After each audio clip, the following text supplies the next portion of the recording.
Hello, મારી યુટ્યુબની ચેનલને subscribe કરો, મને ઇન્સ્ટાગ્રામમાં ફોલો કરો. હું છું ગોપી. મારી સાથે છે દેશી સ્ટાઇલના તડકા.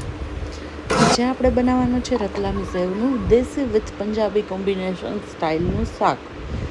જો બિલકુલ મજા આવે એવું છે, ટેસ્ટી. થોડો ટેસ્ટ આપણે ગુજરાતના છીએ, સૌરાષ્ટ્રી ટેસ્ટ જોઈએ, એટલા માટે મેં દેશી સ્ટાઇલથી બનાવ્યું છે, કેમ કે આપણને રેગ્યુલર પંજાબી સબ્જીનો ટેસ્ટ નહીં ગમે.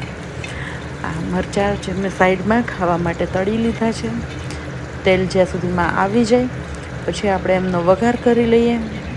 વઘારમાં મેં થોડું લસણ, ડુંગળીના ફાડા એડ કર્યા છે.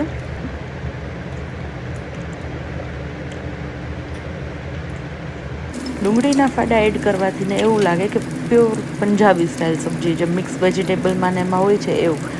મેં એમાં બાદિયા, તજ, લવિંગ, જીરું, હિંગ, મીઠું એ બધું એડ કરી લીધું છે. હવે થોડી મરચું નાખી ખૂબ હલાવી અને પછી એની અંદર મેં ટમેટાં અને ડુંગળીની જે પ્યુરી કરી છે એ નાખીને હલાવી લઈશું. થોડું એવું પાણી નાખીએ એટલે ટમેટાનું અને ડુંગળીનું જે કચાશ હોય એ વહી જશે. પાણી નાખી ખૂબ હલાવી એની અંદર મેં ઘરે બનાવેલું દૂધ ફાડીને બનાવ્યું હતું એ પનીર નાખ્યું છે, કારણ કે મને બજારના પનીર ઉપર બિલકુલ પણ ભરોસો નથી. અને હું જ્યારે પણ પનીર બનાવું છું ઘરે, તો હું ઘરે દૂધ ફાડીને જ બનાવું છું. હવે આપણે આ શાક જોઈ લઈએ. તો શાકમાં મેં હળદર, મીઠું, ધાણા જીરું પાવડર અને મરચું નાખીને પાછું હલાવી લીધું છે.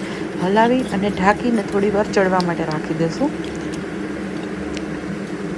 હવે જ્યારે ઢાંકી દીધું છે ત્યારે મેં સાઈડમાં સલાડ, ચટણી બધું તૈયાર કરી લઉં. અને હવે જુઓ, એક ઉભાર આવી ગયો છે શાકમાં. શાકનો કલર અને ટેસ્ટ બંને બિલકુલ ટેંગી બનવા જઈ રહ્યો છે, કેમ કે કલર ચેન્જ થઈ રહ્યો છે શાકનો. મેં ઘરે બનાવેલો ગરમ મસાલો યુઝ કર્યો છે. તમે બહારથી પણ લઈ શકો છો અને ઘરે પણ બનાવી શકો છો. હું થોડા ટાઈમમાં ગરમ મસાલા બનાવવાની રેસીપી પણ મૂકું છું.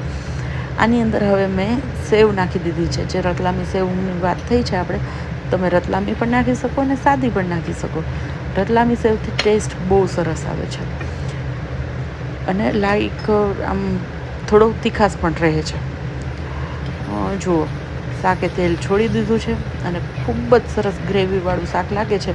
પણ આ ગ્રેવી જાજી વાર રહેવાની નથી, કારણ કે આની અંદર સેવનો ભાગ છે. સેવ તમારે જો રસાવાળું શાક ખાવું હોય તો થોડું વધારે પાણી નાખી અને કરવું, કારણ કે સેવ રસો ચૂસી લેવાનું છે. અને મેં થોડી ઉપરથી પણ સેવ એડ કરી છે, પણ ટેસ્ટ બહુ સારો આવે છે. હવે આ રતલામી શાક જ્યારે રેડી થઈ રહ્યું છે ત્યારે આપણે સાઈડમાં આપણી પ્લેટ પણ રેડી કરી લઈએ. છે ને મઝેદાર સબ્જી, જોતાં જ મોઢામાં પાણી આવી જાય છે. રોટલી, ગ્રીન સલાડ વિથ ગ્રીન ચટણી, મરચી સાથે સર્વ કર્યું છે. તો આ શાક કેવું બન્યું છે મને જણાવજો કોમેન્ટ કરીને.